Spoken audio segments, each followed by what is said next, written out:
नमस्कार विद्यार्थियों, बीए द्वितीय वर्ष की कक्षा में आपका स्वागत है। प्रश्न पत्र द्वितीय, जिसमें हम जो है मानव भूगोल के बारे में चर्चा कर रहे थे और इसी चर्चा को आगे बढ़ाते हुए हम लोग आज जो है आपको जो मानव भूगोल की मूलभूत सिद्धांतों के बारे में परसों या कल 2-3 दिन से लगातार ये चर्चाएं हो रही है। आज की जो क्लास है इसमें वातावरण का समायोजन का सिद्धांत।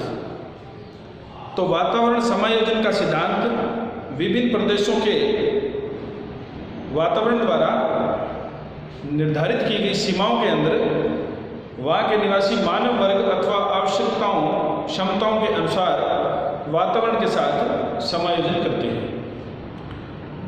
भौगोलिक वातावरण के दो अंग हैं, प्राकृतिक व सांस्कृतिक। इन दोनों ही प्रकार के वातावरण का प्रभाव मनुष्य के जीवन में और उनके क्रियाकलापों पर निश्चित रूप से दिखाई देता है तथा मनुष्य की भी इन दोनों प्रकार के वातावरण में कुछ परिवर्तन करता है, कुछ के अंदर सामंजस्य बिठाता है और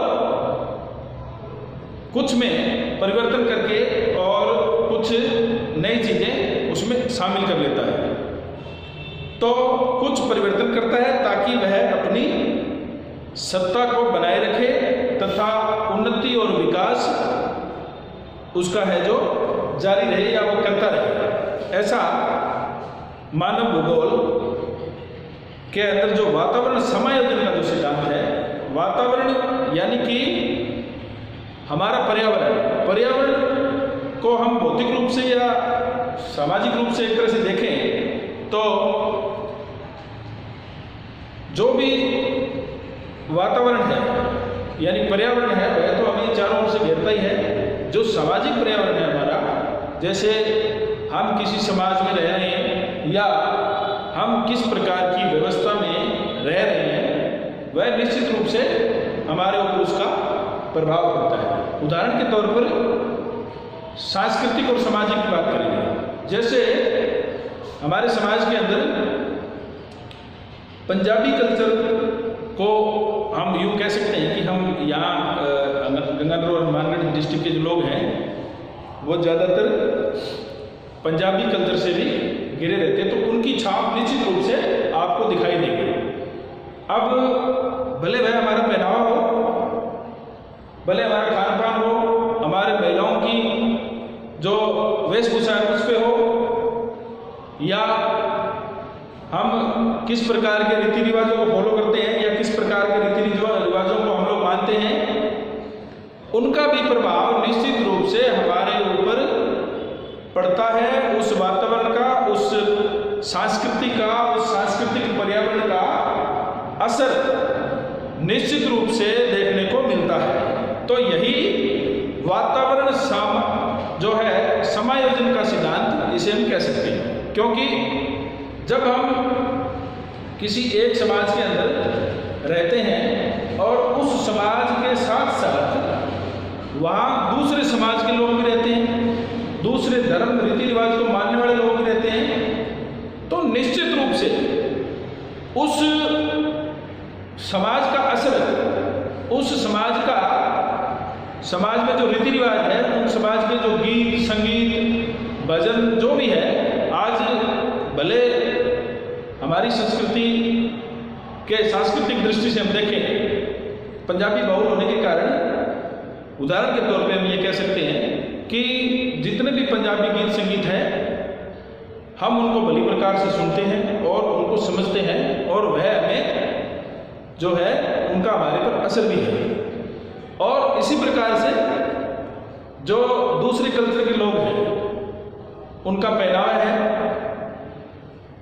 उनका खान पान है, उनका रहन सहन है, वो सभी प्रकार की जो सांस्कृतिक गतिविधियां हैं, सामाजिक समारोह आप कह सकते हो, हमारे जन्म और मृत्यु में जितने भी जो संस्कार होते हैं उनका भले आप कह सकते हो, उन सारी चीज़ों का असर निश्चित रूप से हमारे ऊपर कहीं ना कहीं दिखाई देता है।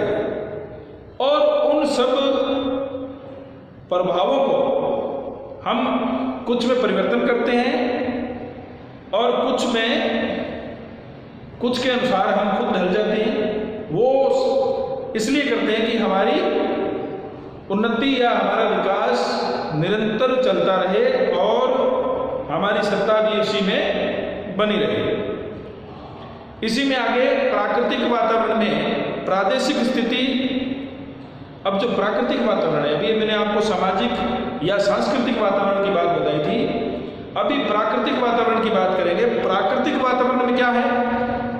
भूमि है, जलवायु है, तापमान है, वर्षा है, बर्फबारी है, ओलावृष्टि है, तूफान है, आंधी है, जो प्राकृतिक रूप से जो हमारे ऊपर कहीं ना कहीं उनका भी प्रभाव देखने को मिलता है। तो प्राकृतिक वातावरण में प्रादेशिक स्थिति, भूमि की बनावट, मिट्टी का बहुत बड़ा असर रहता है। भूमि की बनावट, मिट्टी, जलवायु, खनिज पदार्थ, जल राशि, वनस्पति व जीव जंतु आदि इसमें पाए जाते हैं। ये प्राकृतिक तत्व मनुष्य के रहन सहन तथा क्रियाओं पर सीमाएं निर्धारित करते हैं तथा उन्हीं सीमाओं के अंदर मनुष्य अपने शारीरिक एवं आर्थिक क्रियाकलापों से संबंधित रहता है, यानी संबंध उनके बीच में बना रहता है। इन तमाम जो मैंने आपको बताए हैं, भाई मिट्टी, खनिज, जलवायु, वनस्पति, वर्षा, जीव जंतु, प्राकृतिक वनस्पति, जो भी पेड़ पौधे, मिट्टी की बनावट, मिट्टी है कैसी, इन तमाम चीज़ों का मनुष्य अपने शारीरिक व आर्थिक क्रियाकलापों के बीच में समन्वय स्थापित करता है, एक दूसरे में कोऑर्डिनेशन बनाता है, एक दूसरे में संबंध स्थापित करता है और उन संबंधों और क्रियाकलापों के बाद मनुष्य या मानव अपना विकास निश्चित करता है, यानी कि उसी में अपनी उन्नति ढूंढता है या करता है। यह एक तरह से देखा जाए तो प्राकृतिक वातावरण में जो है समायोजन है। वातावरण समायोजन में पहले मैंने आपको प्राकृतिक बताया, सांस्कृतिक बताया और अभी आपको प्राकृतिक के बारे में जो है बताया जा रहा है। सांस्कृतिक वातावरण मनुष्य के द्वारा निर्मित किया जाता है। भूदृश्य होता है जिसमें मानवीय निवास होता है, आवागमन के साधन होते हैं, सिंचाई के साधन होते हैं, परिवहन व संचार के साधन होते हैं। आर्थिक व्यवसाय, मनुष्य क्या है? सबसे बड़ा आर्थिक व्यवसाय, व्यापार या वाणिज्य, किसी प्रकार का कोई काम करना, आर्थिक व्यवसाय जहाँ से किसी न किसी रूप में धन को अर्जित किया जाए। आर्थिक व्यवसाय, श्रम विभाजन, कौन व्यक्ति क्या काम करेगा, यह भी एक तरह से हमारा निर्धारण होता है। कौन व्यक्ति क्या काम करेगा, जिस प्रकार से टीचर पढ़ाता है, किसान खेत में काम करता है और अन्य जितने भी लोग हैं वो अलग अलग जो श्रम का जो विभाजन है वो किया जाता है। खेत में कौन काम करता है? खेत, कारखाने, बीमा संस्थान, साहित्य, वैज्ञानिक, प्रौद्योगिकी व राजनीतिक संस्थाएं आदि इसमें सम्मिलित रहती है। इसके अलावा व्यवस्था, सामाजिक व्यवस्था सबसे बड़ी क्या होती है? सामाजिक व्यवस्था। सामाजिक वातावरण में सामाजिक व्यवस्था में हमारी प्रथाएं, हमारी रूढ़ियाँ और हमारी प्रथाएं और हमारे त्यौहार, वे सब इसमें सम्मिलित होते हैं। तो सामाजिक व्यवस्थाओं में प्रथाएं व संस्कृति आदि सब शामिल रहते हैं। इस प्रकार प्राकृतिक रूप से हम देखें तो प्राकृतिक व सांस्कृतिक वातावरण की ये भिन्न भिन्न तत्व मनुष्य के भोजन, वस्त्र, निवास, व्यवसाय, सामाजिक संस्कृति सब पर निश्चित रूप से प्रभाव डालते हैं और इस प्रभाव को हम निश्चित रूप से प्रकट हुआ या उसका असर हम निश्चित रूप से देखते हैं। तो भोजन, वस्त्र, निवास सामाजिक संस्कृति पर प्रभाव डालते हैं। मनुष्य मनुष्य उनके प्रभाव के अनुसार अपने रहन सहन का अनुकूलन करता है।